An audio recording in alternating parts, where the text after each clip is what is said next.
finishes off in style. अगर आपको cricket के दुनिया के सबसे बेहतरीन बल्लेबाज का नाम लेने को बोला जाए तो आप किसका नाम लेंगे? हो सकता है आपके जहन में बहुत सारे नाम हो, लेकिन एक नाम तो ऐसा भी है जो बार बार आपके दिमाग में हिलकोरे मारेगा, और वो नाम है राहुल द्रविड़ का। राहुल द्रविड़ क्रिकेट की दुनिया का वो नाम है जिसे लोग ना जाने कितने नामों से बुलाते हैं। द वॉल, मिस्टर डिपेंडेबल, श्रीमान भरोसेमंद, दीवार और ऐसे ही बहुत कुछ। राहुल द्रविड़ ने दुनिया को यह बताया कि हर गेंद शॉट खेलने के लिए ही नहीं होता है, बल्कि उसे कई बार डिफेंड करना भी जरूरी होता है। दुनिया को डिफेंड करने का तरीका सिखाया था राहुल द्रविड़ ने। अब तक तो आप समझ ही गए होंगे कि आज की इस वीडियो में हम टीम इंडिया के पूर्व कैप्टन और दिग्गज बल्लेबाज राहुल द्रविड़ की बात करने जा रहे हैं। नमस्कार, मेरा नाम है प्रशांत और आप देख रहे हैं बेजोर क्रिकेट का यूट्यूब चैनल। राहुल द्रविड़ का जन्म 11 जनवरी साल 1973 को इंदौर के एक मराठी फैमिली में हुआ था। बाद में उनके पिताजी परिवार के साथ बेंगलोर चले गए और वहीं रहने लगे। इसीलिए लोगों को यह कन्फ्यूजन होती है कि राहुल द्रविड़ कर्नाटक से आते हैं, जबकि बेसिकली वो मध्य प्रदेश से आते हैं। उनके पिताजी एक जैम बनाने वाले कंपनी में काम किया करते थे और माताजी आर्किटेक्चर की प्रोफेसर है।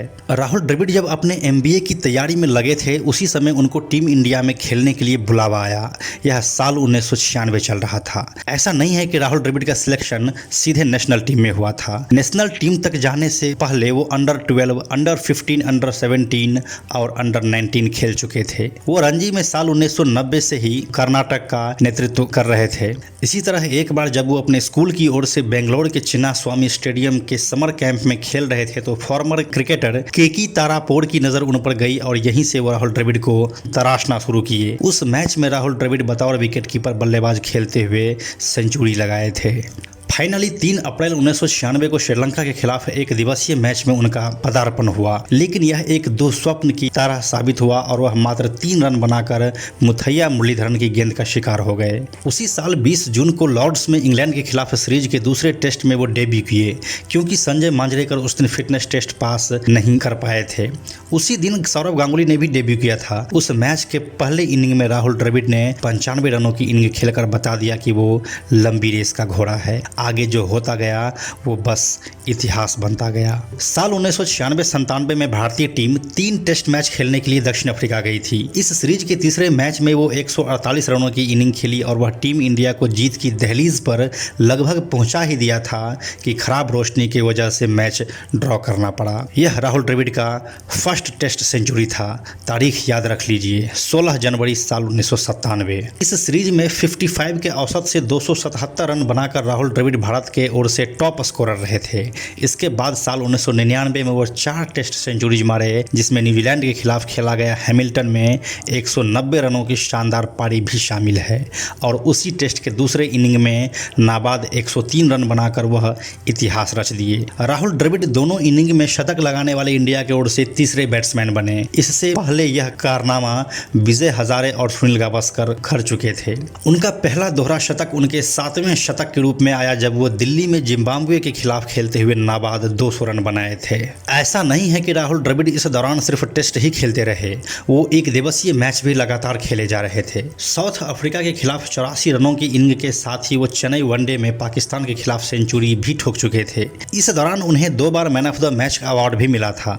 इतना ही नहीं, साल 1998 के आखिर तक राहुल द्रविड़ के नाम 65 वनडे में 1709 रन थे, जो उन्होंने 31 के एवरेज से बनाए थे। लेकिन उसी दौरान बांग्लादेश के खिलाफ 2 मैचों में खेलते हुए उन्होंने 22 गेंदों में 5 रन और फिर 21 गेंदों में 1 रन बनाए थे। इसके पहले होने वाले सीरीज में भी उनका स्ट्राइक रेट काफ़ी लो रहा था, इसलिए अब उनके ऊपर टेस्ट बैट्समैन का ठप्पा लग चुका था।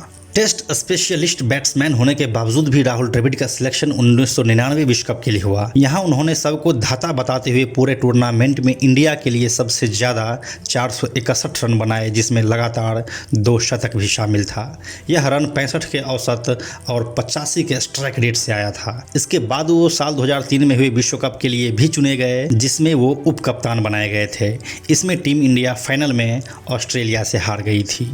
इस दौरान लगातार उनका टेस्ट कैंपेन भी जारी रहा और एक के बाद एक लगातार वो अपना कारनामा किए जा रहे थे।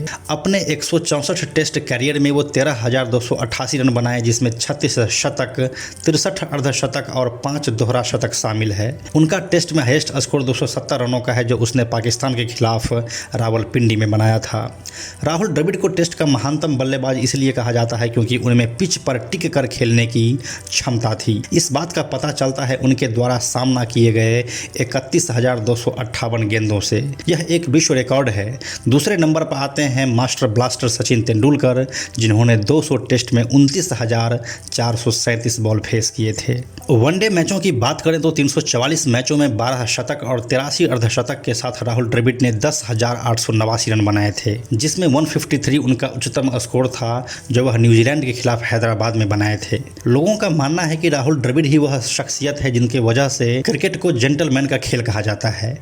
यह बात काफी हद तक सही भी है, लेकिन विवाद से भी वो अछूते नहीं रहे। साल 2004 के भारत के पाकिस्तान दौरे पर जिस मैच में सहवाग ने 309 रनों की मैराथन पारी खेली थी, उसी मैच में सचिन तेंदुलकर जब 194 रनों पर खेल रहे थे, तब कप्तान राहुल द्रविड़ ने 16 ओवर्स रहते ही पारी को घोषित कर दिया, जिसके बाद काफ़ी बवाल हुआ और सचिन द्रविड़ के बीच तकरार की खबरें भी सामने आई।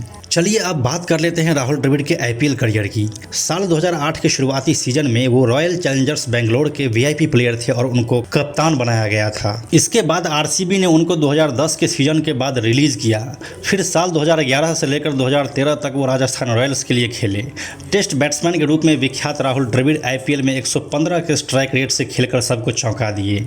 अभी वो राजस्थान रॉयल्स के साथ कोच के रूप में जुड़े हुए हैं। साल 2011 में वनडे से और साल 2012 में वह टेस्ट क्रिकेट से रिटायर हो गए। राहुल द्रविड़ को साल 1998 में अर्जुन अवार्ड से सम्मानित किया गया था। क्रिकेटिंग वर्ल्ड में महत्वपूर्ण योगदान देने के लिए उनको साल 2004 में पद्मश्री और साल 2013 में पद्म भूषण से नवाजा गया। साल 2000 में उनको Wisden cricketer of the year चुना गया था। साल 2004 में राहुल द्रविड़ को ICC cricketer of the year चुना गया, जो कि क्रिकेट की दुनिया का सर्वोच्च सम्मान है। फाइनली साल 2018 में उनको आईसीसी ने हॉल ऑफ फेम में जगह दी। राहुल द्रविड़ के व्यक्तिगत जीवन की बात करें तो 4 मई 2003 को वो नागपुर के डॉक्टर विजेता पेंढरकर से शादी किए। उनको 2 बेटे हुए, समित और अनवय। राहुल द्रविड़ के जीवन पर आधारित 2 किताब अब तक लिखी जा चुकी है। राहुल द्रविड़ अ बायोग्राफी, जिसको वेदम जयशंकर ने लिखा है, और दूसरी the nice guy who finished first, जिसको देवेंद्र प्रभुदेसाई ने लिखा है। तो यह थी हमारे ओर से राहुल द्रविड़ की पूरी कहानी। क्रिकेटर्स की बायोग्राफी सीरीज अभी चालू है और अब मैच के लम्हों वाली वीडियोस भी जल्दी ही आने वाले हैं। अगर आपको यह वीडियो अच्छी लगी तो इसे आप लाइक और शेयर जरूर करें। आप अपनी राय हमें कमेंट बॉक्स में दे सकते हैं। साथ ही आने वाले वीडियोज़ के लिए चैनल को सब्सक्राइब करके नोटिफिकेशन ऑन करना ना भूलें। Thank you so much.